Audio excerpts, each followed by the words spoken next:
വാസുദേവായ ഹരയേ പരമാത്മനെ പ്രണതക്ലേശനാശായ ഗോവിന്ദായ നമോ നമഃ. രാമായ രാമഭദ്രായ രാമചന്ദ്രായ വേധസേ രഘുനാഥായ നാഥായ സീതായ പതയേ നമഃ. ശ്രീരാമചന്ദ്ര പ്രഭു പാഹി പാഹി. ആഞ്ജനേയ സ്വാമിക്ക് ഈ മന്ധര വന്നിട്ട് വെടിക്കെട്ടിന് തീ കൊടുത്തിരങ്ങ് പോയല്ലോ. അദ്ദേഹത്തിന് ദേവിയോട് യാതൊരു ഇതൊക്കെയാണ് പറയുന്നത്, ഒക്കെ കൈകേയിന്റെ ഉപജാപമാണെന്ന് പറഞ്ഞു. അപ്പൊ അല്ല, കൗസല്യയുടെ. അപ്പൊ കൈകേയിക്ക് സഹിക്കാൻ കഴിയില്ല, നല്ലോണം ദേഷ്യം വന്നിട്ട് പറഞ്ഞു, എന്റെ സഹോദരി ഉപജാപത്തിന് പ്രാപ്തയല്ല, അവർ അത്രയും മതപ്പതിക്കുകയുമില്ല. മന്ധരെ വേണ്ടാതെ വർത്താനം വെറുതെ എന്റെ മുമ്പിൽ ഒന്ന് പറയണ്ട, അതൊരിക്കലും സംഭവിക്കുകയില്ല. മഹാരാജാവോ അദ്ദേഹം എന്റെ സഹോദരിമാരെക്കാളും വളരെ കുലീനതയും ധർമ്മനിഷ്ഠയുമുള്ള ആളാണ്. നിജത്വത്തിന്റെ ഒരു അടയാളം പോലും അദ്ദേഹത്തിൽ കാണുകയില്ല. പിന്നെ എന്തിനു നീ എന്റെ അടുത്ത് വന്നിട്ട് വേണ്ടാതെ കാര്യങ്ങൾ പറയുന്നു? നീ പോയിക്കോ. ശരിയായ കാരണം ഉണ്ടായത് കൊണ്ട് അഭിഷേകം പെട്ടെന്ന് തീരുമാനിച്ചതായിരിക്കണം. രാമന്റെ വിവാഹാഘോഷങ്ങളും അങ്ങനെ തന്നെയല്ലേ, ഒരു സമയവും സന്ദർഭവും ഒന്നും വേണ്ടി വരാതെയല്ലേ അത് നടന്നത്, എത്ര പെട്ടെന്നാണ്.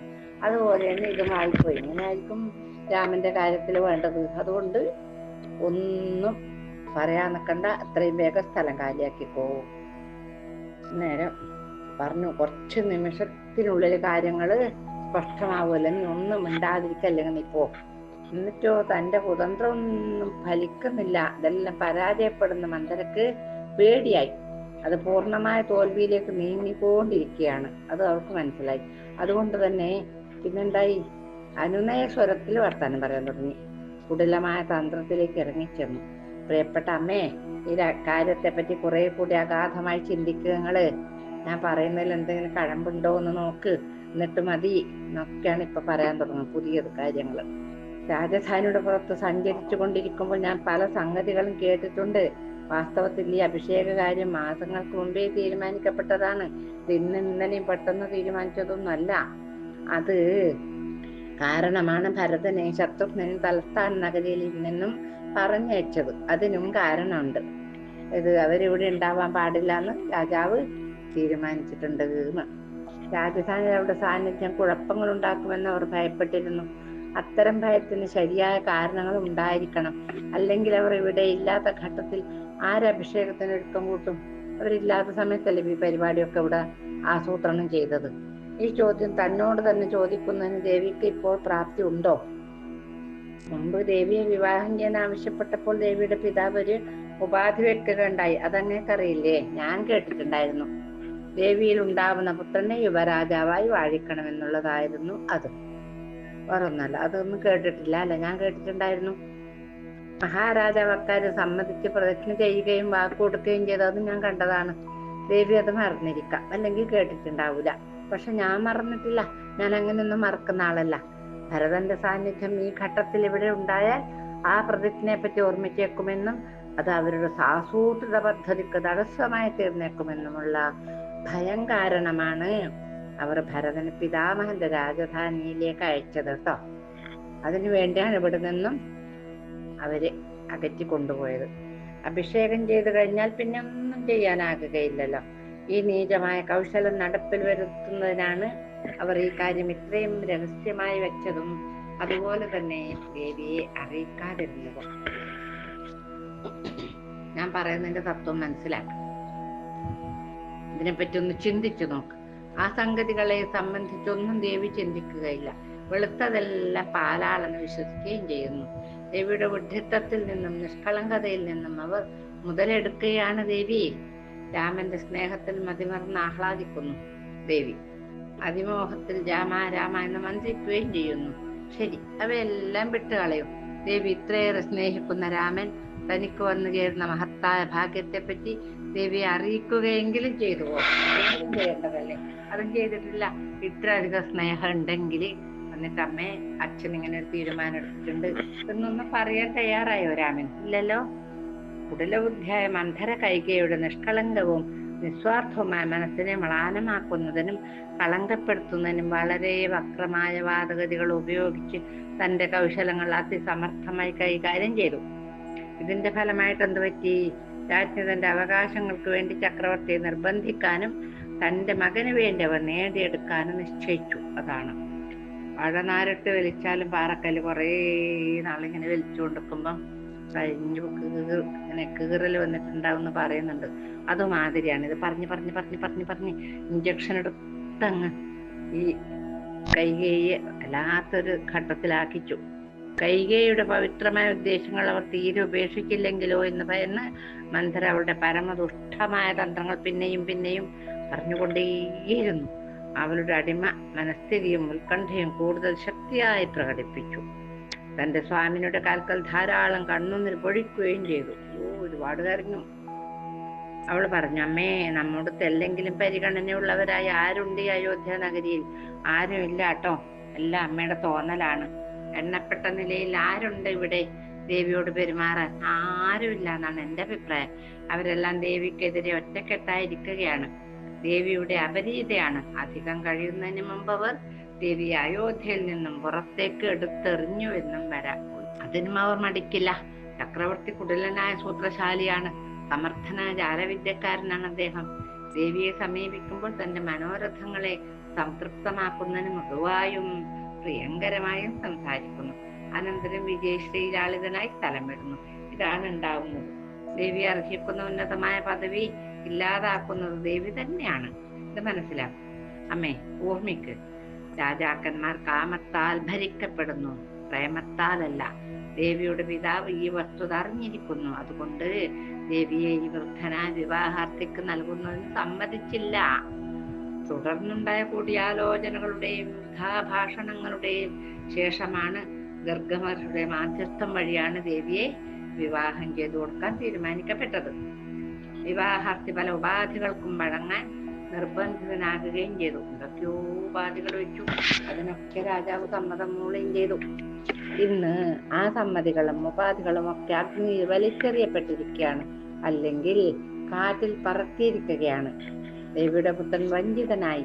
ഈ സമയമെല്ലാം അവർ തങ്ങളുടെ വിനോദ നാടകം ശാന്തമായി അഭിനയിക്കുകയായിരുന്നു. അല്ലെങ്കിൽ ദേവിയുടെ പുത്രൻ ഇവിടെ ഇല്ലാത്ത ഈ തഞ്ചം എന്തിനോ പ്രയോജനപ്പെടുത്തണം? അതെങ്കിലും ആലോചിക്കാനുള്ള വിവേകം ഇല്ലേ? ഈ സാമ്രാജ്യത്തിനപ്പുറത്തുള്ള രാജ്യങ്ങളിൽ ഒരു ഭരണാധികാരിക്കും പങ്കെടുക്കാൻ സാധിക്കാത്ത നിലയിൽ അവരെന്തിനഭിഷേകത്തിന് ഇങ്ങനെ തിരക്ക് കൂട്ടുന്നു? ആലോചിക്കും. അവരുടെ നീച മനസ്ഥിതി നോക്കൂ. അവർ എത്രമാത്രം കാപട്യവും ദ്രോഹവും നിറഞ്ഞവരാണെന്ന് നോക്കും. അയൽ രാജാക്കന്മാർ ക്ഷണിക്കപ്പെടുമ്പോൾ ദേവിയുടെ പിതാവ് തീർച്ചയായും അതിൽ സംബന്ധിക്കും. പ്രകൃത്യ അദ്ദേഹം അപ്പോൾ തന്നോട് ചെയ്തിട്ടുള്ള വാഗ്ദത്തം എല്ലാവരുടെയും ശ്രദ്ധയിൽപ്പെടുത്തും. അതുകൊണ്ട് ആരെയും അറിയിക്കാതെ അഭിഷേകം നടത്താനാണ് പദ്ധതി. ഒരിക്കൽ അഭിഷേകം നടത്തപ്പെട്ടാൽ പിന്നെ അത് റദ്ദ് ചെയ്യാനാവുകയില്ലല്ലോ. അതില്ല. ഇത് ലക്ഷ്യമാക്കിക്കൊണ്ടാണ് ആ ശൃഗാലന്മാർ, അതായത് കുർക്കന്മാര്, ഈ ഗൂഢാലോചന ആസൂത്രണം ചെയ്തത്. അതുകൊണ്ട് കൃത്യസമയത്ത് മുന്നറിയിപ്പ് സ്വീകരിക്കൂ. ഞാൻ പറയുന്നത് കേൾക്കൂ. ഒരിക്കൽ ഈ അവസരം നഷ്ടപ്പെട്ടാൽ ദേവിയുടെ വിധി ശുനകന്റേതുപോലെ നിന്ദ്യമായിരിക്കും. ശുനകൻ പട്ടി. അതുകൊണ്ട് താമസിക്കരുതേ. നല്ലപോലെ ചിന്തിക്കുക. അഭിഷേകം മുടക്കാനായി എന്തെങ്കിലും ഒരു മാർഗത്തെ പറ്റി ആലോചിക്കൂ. ഞാൻ പറഞ്ഞ് ആ നല്ല മനസ്സുണ്ടായ ആ കൈകേയിയെ പറഞ്ഞ് ചീത്തയാക്കി. മന്ധര കോപത്തിന്റെ വിദ്വേഷത്തിന്റെ ജ്വാലകൾ വീശി ഉജ്ജ്വലിപ്പിച്ചു. അഗ്നി വിശറി കൊണ്ട് വീശി പിന്നെ കത്തിക്കുന്നത് പോലെ കത്തിച്ചു. കൈകേയി മന്ധരയുടെ ഗൂഢാലോചനക്ക് കീഴടങ്ങുകയും ചെയ്തു. അത്രേ അവൾ വിചാരിച്ചിട്ടുള്ളൂ. അത് സാധിച്ചു. ഒടുവിൽ അവർ പറഞ്ഞു, നിന്റെ വാക്കുകൾ കേട്ടപ്പോൾ എനിക്ക് തോന്നുകയാണ് നിന്റെ ഓരോരോ പ്രസ്താവനയും കൂടുതൽ സത്യമാണ്. അതെ, തീർച്ചയായും കാത്തിരിക്കാൻ കാലമില്ല. എന്താണ് ഇനി ചെയ്യേണ്ടത്? ഞാൻ എടുക്കേണ്ട നടപടികൾ നിനക്ക് സൂചിപ്പിക്കാമെങ്കിൽ ഞാനത് ചെയ്യാം. തന്റെ ദുരാരോപണങ്ങൾക്ക് വശംവദനായിരിക്കുന്നു കൈകേയി എന്നതിന്റെ വ്യക്തമായ സൂചനകൾ കിട്ടിയപ്പോൾ മന്ധര അഹങ്കാരത്തിനും ആനന്ദത്തിനും അധീനയായി. അവൾ വളരെ ഉറപ്പോടുകൂടി സംസാരിക്കാൻ തുടങ്ങി. അമ്മേ, കൂടുതലായൊന്നും ചിന്തിക്കേണ്ട കാര്യമില്ല കേട്ടോ. ദേവിയുടെ അവകാശം നേടിയെടുക്കാനുള്ള വാദങ്ങൾ നിപുണവും ശക്തിയുമാണ്. പണ്ടൊരിക്കൽ ചക്രവർത്തി ദേവി തക്ക സമയത്ത് ചെയ്ത സഹായം നന്ദിപൂർവ്വം സ്വീകരിച്ചില്ലേ? അപ്പൊ ദേവിക്ക് 2 വരങ്ങൾ തരാമെന്ന് പറഞ്ഞിരുന്നില്ലേ? അപ്പോൾ തനിക്കതിന്റെ ആവശ്യമില്ലെന്നും പിന്നീട് ആവശ്യം വന്നാൽ ചോദിക്കാമെന്നും പറഞ്ഞിരുന്നില്ലേ? ഇന്ന് ആ 2 വരങ്ങളും 1000 ആവശ്യങ്ങൾക്ക് മതിയാവും. ദേവിക്ക് ആ 2 വരങ്ങൾ തരാനായി ഇപ്പോൾ ആവശ്യപ്പെട്ടു കൂടെ? മന്ധര ഇപ്രകാരം വ്യക്തമായും ശക്തമായും പറഞ്ഞപ്പോൾ കൈകേയി സംഭ്രമിച്ച് തലയുയർത്തി പറഞ്ഞു, അല്ലയോ മന്ധരേ, നീ എത്ര സമർത്ഥയാണ്! കാഴ്ചയിൽ നീ വിരൂപയായ കൂനിയാണെങ്കിലും ഉപായ സമൃദ്ധിയിലും ബുദ്ധിയിലും നീ ഏറ്റവും ആകർഷകത്വമുള്ളവളാണ്. ശരീര സൗന്ദര്യം കഷ്ടിയാണെങ്കിലും ബുദ്ധിപരമായ നേട്ടങ്ങളിൽ വിദഗ്ധ എന്ന നിലക്ക് നീ ആ കുറവ് നികത്തുന്നുണ്ട്. ഞാൻ എങ്ങനെയാണ് ആ 2 വരങ്ങൾ നേടേണ്ടതെന്നും ആ വരങ്ങൾ എന്തൊക്കെ ആയിരിക്കണമെന്നും പറയൂ. അതും കൂടി നീ പറഞ്ഞുതരൂ. നീ ബുദ്ധിമതിയല്ലേ? മന്ധര മറുപടി പറഞ്ഞു, അമ്മേ, ഒരു വരം ദേവിയുടെ മകനെ യുവരാജാവായി വാഴിക്കണം. 2ാമത്തേത് രാമൻ സാമ്രാജ്യത്തിൽ എവിടെയും താമസിക്കാൻ പാടില്ല. ഒരു നിമിഷത്തെ ആലോചന പോലും കൂടാതെ മന്ധര പറഞ്ഞ അഭിപ്രായങ്ങൾ കേട്ടപ്പോൾ കൈകേയി ചിന്താഗ്രസ്തയായി ആലോചിച്ചു. അവൾ അതിൽ നിന്നും മുക്തിയായി പറഞ്ഞു, മന്ധരെ, എന്റെ മകനെ രാജാവാക്കണം എന്നുള്ളത് ന്യായമായ ആവശ്യമാകാം. പക്ഷേ രാമനെ രാജ്യത്തിൽ നിന്ന് അകറ്റുക എന്നത് എന്റെ മനസ്സ് സമ്മതിക്കുകയില്ല. ആ ചിന്ത തന്നെ എന്നെ വേദനിപ്പിക്കുന്നുവല്ലോ.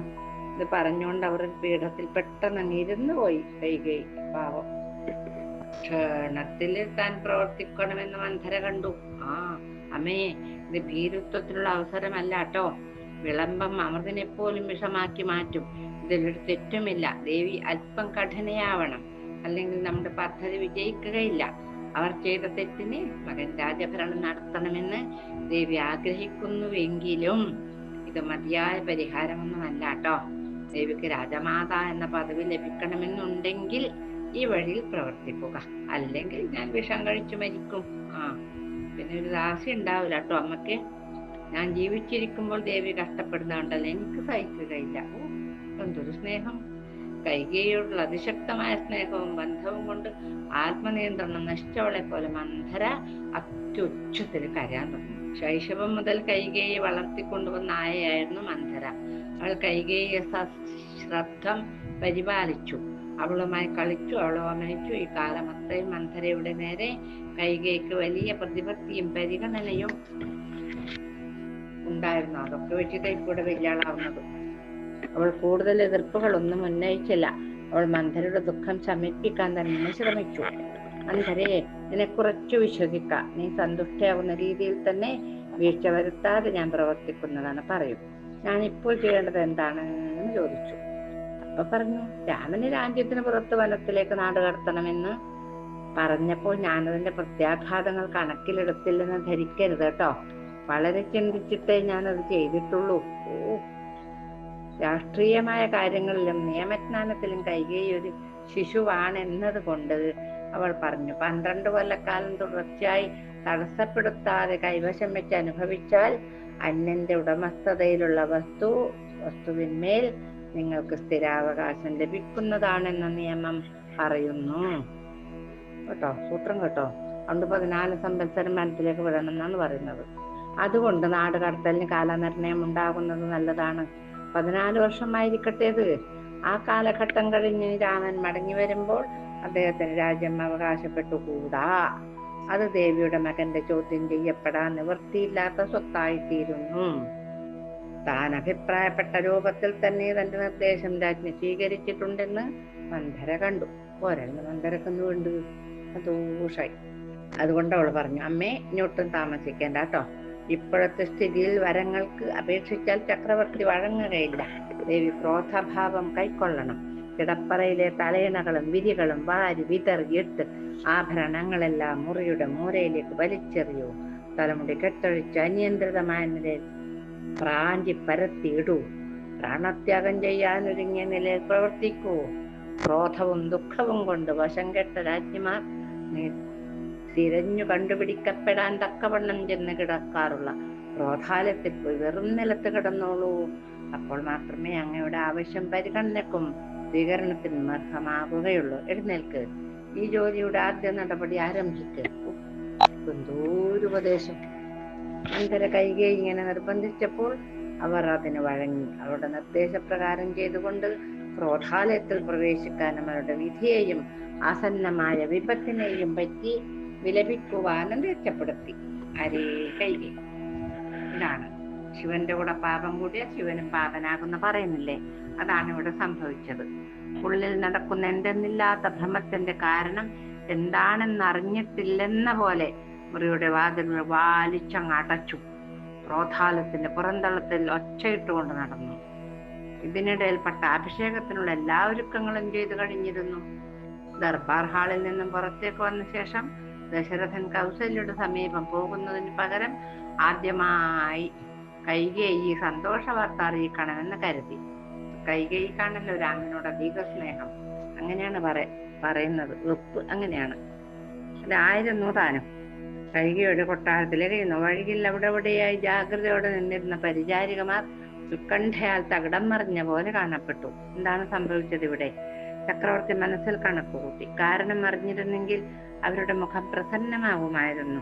രാമൻ പിറ്റേ ദിവസം അഭിഷിക്തനാവാൻ പോകുകയാണെന്ന വസ്തുത അറിയാത്തവരുടെ നേരെ അദ്ദേഹം അനുതപിച്ചു. പാപം, എന്റെ കൈകി ഒന്നും അറിഞ്ഞില്ല എന്ന് വിചാരിച്ചു രാജാവ്. രാജ്ഞി ഉണ്ടാകുമെന്ന് പ്രതീക്ഷിച്ചുകൊണ്ട് ശയനമുറിയുടെ നേരെ നടന്നു. അവിടെ അദ്ദേഹം കണ്ടത് എന്താണ്? പൊട്ടിച്ചിതറിക്കിടക്കുന്ന ആഭരണങ്ങൾ, ഉലഞ്ഞു നാനാവിധമായി കിടക്കുന്ന ശയ്യ, നിലത്ത് കൂമ്പാരം കൂട്ടിയ സാധനങ്ങൾ, സർവത്ര വൃത്തിഹീനതയുടെയും അശ്രദ്ധയുടെയും കേളീരംഗം. അദ്ദേഹം അത്ഭുതപ്പെട്ടു. മുറിയിൽ മുക്കിലും മൂലയിലും രാജ്ഞിയെ തിരഞ്ഞു. കാവൽക്കാരി ഒരു പരിചാരിക പറഞ്ഞു, മഹാരാജാവേ, രാജ്ഞി ഇപ്പോൾ ക്രോധാലയത്തിലാണുള്ളത്. എന്റെ അപ്പ! ഇത് കേട്ട് രാജാവ് വളരെ നിരാശനായി അങ്ങോട്ട് തിരിച്ചു. ഒന്നും കണ്ടുകൂടാത്ത സ്ഥിതിയിൽ അന്ധകാരം നിറഞ്ഞ ആ മുറിയിൽ അവർ വെറും നിലത്ത് വിലപിച്ചും പുലമ്പിയും ഊരുള്ളുകയായിരുന്നു. ശയന പ്രദക്ഷിണം. അദ്ദേഹം ചോദിച്ചു, കൈകേയി, എന്തൊരഭംഗി നിറഞ്ഞ രംഗമാണിത്. നിനക്ക് എന്താണ് ഇത്ര ക്രോധം? ആര് കാരണമാണെന്ന് നിനക്ക് ഇത്രയും വ്യസനമുണ്ടായത്? പറയൂ, ഞാൻ അതിനെ പരിഹാരം കാണാം. ഇക്ഷണം ഞാൻ അവരെ നാമാവശേഷമാക്കാം. ഞാൻ നിന്നെ സന്തോഷിപ്പിക്കാൻ തയ്യാറാണ്. സമ്പന്നന ദരിദ്രനാക്കണോ? ഞാൻ ചെയ്യാം. ദരിദ്രനെ സമ്പന്നനാക്കണോ? ഞാൻ ചെയ്യാം. എന്താണ് നീ പറയേ വേണ്ടു. നിന്റെ ആനന്ദമാണ് എന്റെ ആനന്ദം. നിന്നേക്കാൾ വലുതായി പ്രിയങ്കരം എനിക്ക് ഈ ലോകത്തിൽ ഒന്നുമില്ലെന്ന് നിനക്കറിയില്ലേ പ്രിയേ? വരും, എന്നെ കൂടുതൽ പരീക്ഷിക്കാതെ വരും. വയസ്സാത്തൊരു പ്രേമം. ചക്രവർത്തി അവളുടെ അടുത്തിരുന്നു. ശിരസിൽ തലോടിക്കൊണ്ട് പലവഴിക്കും ആശ്വസിപ്പിച്ചു. അവരുടെ ക്രോധത്തിന്റെയും ശോകത്തിന്റെയും കാരണം എന്താണെന്ന് വീണ്ടും വീണ്ടും ചോദിക്കുകയാണ് രാജാവ്. ഉഗ്ര രോഷപ്രകടനത്തിന്റെ അവസ്ഥയിലായിരുന്നു കൈകേയി. അവൾ ശബ്ദത്തോടെ പല്ല് ഞെരിച്ചു. അവളെ ഓമനിക്കാൻ ശ്രമിച്ച ചക്രവർത്തിയുടെ തട്ടി മാറ്റി. അവർ രോഷത്തോടെ പറഞ്ഞു, ഈ കപട നാട്യങ്ങളൊക്കെ മതിയാക്ക്. ഞാൻ ഇത്രയും കാലം അതിൽ വിശ്വാസം അർപ്പിച്ചു.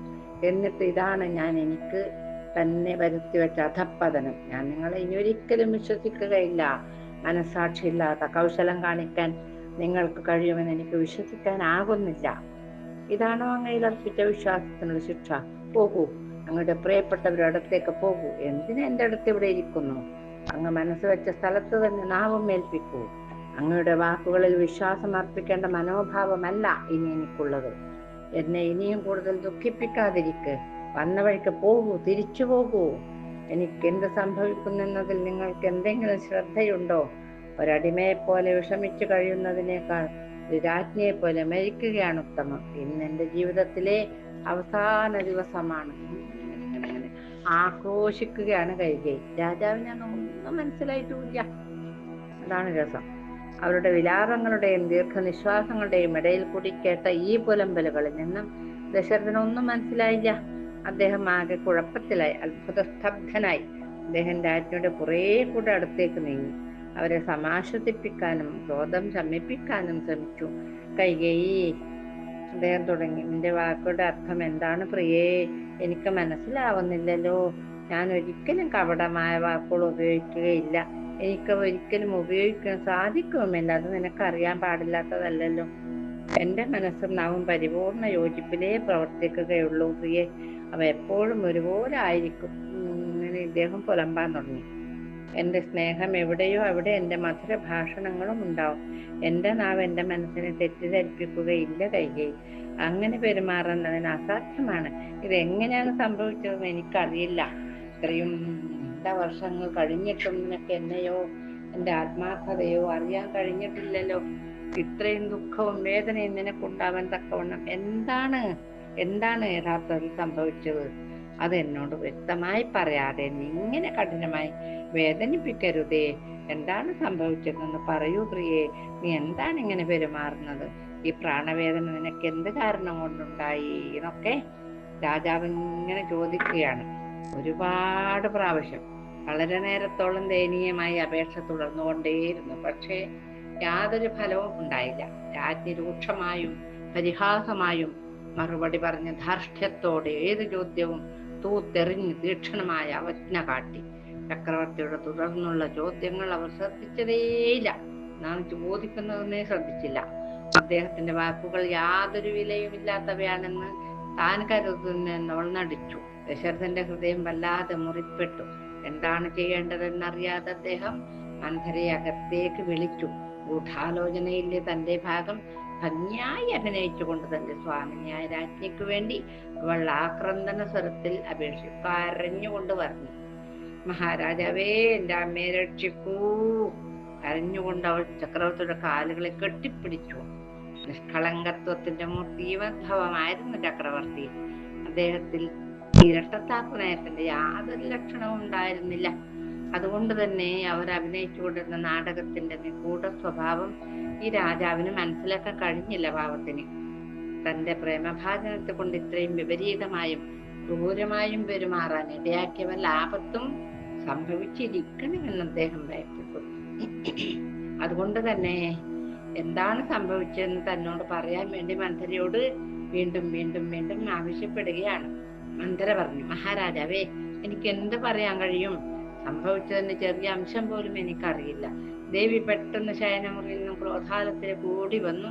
അതുകൊണ്ട് ഞാൻ ഇവിടെ വന്നു. ഞാൻ വളരെയേറെ അപേക്ഷിക്കുകയും നിർബന്ധിക്കുകയും ചെയ്തു. പക്ഷേ ദേവി കാരണം വെളിപ്പെടുത്തുന്നില്ല. തട്ടിപ്പോട്ടു ഇവളെ. അവർ അങ്ങയോട് പോലും കാരണം പറയുന്നില്ലല്ലോ. പിന്നെ ഈ പാവപ്പെട്ട എന്നോട് പറയുമോ? ദേവി ഇങ്ങനെ സഹിക്കുന്നതും പ്രാണവേദന അനുഭവിക്കുന്നതും കാണുന്നത് എനിക്ക് അസഹ്യമാണ് മഹാരാജാവെ. സഹിക്കാൻ പറ്റില്ല. ഇനി ഇത് നോക്കി നിൽക്കാൻ എനിക്ക് സാധ്യമല്ല. എന്ത് സംഭവിക്കുമെന്ന് ഞങ്ങൾ ഭയപ്പെടുകയാണ് പ്രഭു എന്ന് പറഞ്ഞു. ഞങ്ങൾ അങ്ങയുടെ വരവും കാത്തിരിക്കുകയായിരുന്നു. അങ്ങ് അവരെ ആശ്വസിപ്പിക്കുകയും മനസ്സിനെ ആനന്ദിപ്പിക്കുകയും ചെയ്യുന്നില്ലെങ്കിൽ അവരുടെ സ്ഥിതി നിർണായകമായേക്കാട്ടോ. ദേവി വളരെ അഗാധമായും ദീർഘമായും സഹിക്കുകയാണ്. ഓരോ നിമിഷവും ദേവിയുടെ സ്ഥിതി വഷളായി വരികയാണ്. വേഗം പരിഹാരം കാണൂ. ഞങ്ങൾ പോകട്ടെ. അങ്ങനെയുണ്ട്. മറ്റു ദാസിമാരോടൊപ്പം മന്ധര ഹാൾ വിട്ടു പോകുമ്പോൾ രാജാവിനോട് അഭ്യർത്ഥിച്ചു, ദേവിയുടെ ശോകത്തിന്റെയും രോഷത്തിന്റെയും കാരണം മനസ്സിലാക്കൂ. എന്നിട്ട് ഉചിതമായ പരിഹാരങ്ങളിലൂടെ അവരെ വേഗം ആശ്വസിപ്പിക്കൂ.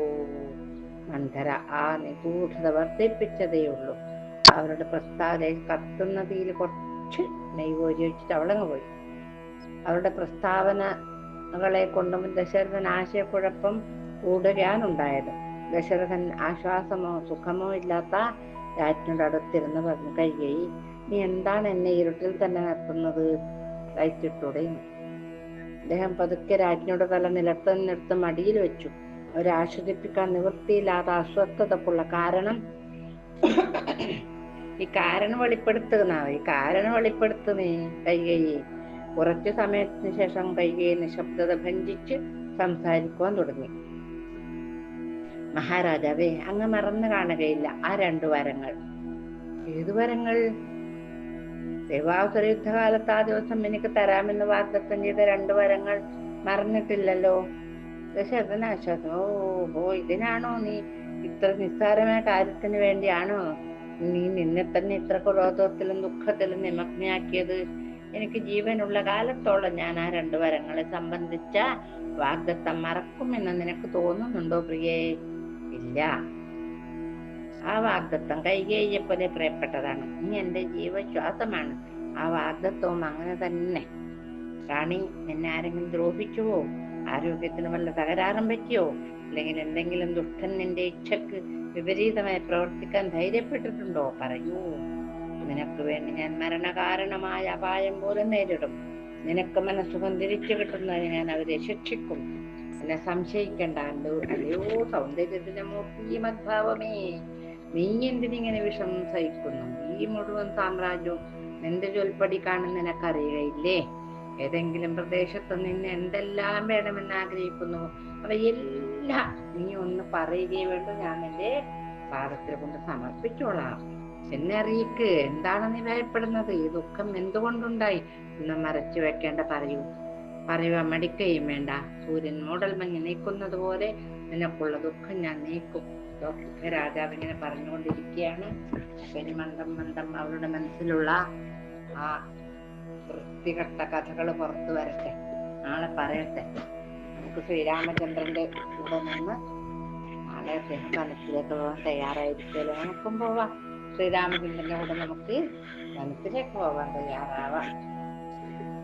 മംഗളം കോസലേന്ദ്രായ മഹനീയ ഗുണാർത്ഥയേ ചക്രവർത്തി തനൂജായ സാർവഭൗമായ മംഗളം വേദാന്ത വേദവേദ്യായ മേഘശ്യാമളമൂർത്തയേ പുംസാം മോഹനരൂപായ മംഗളം.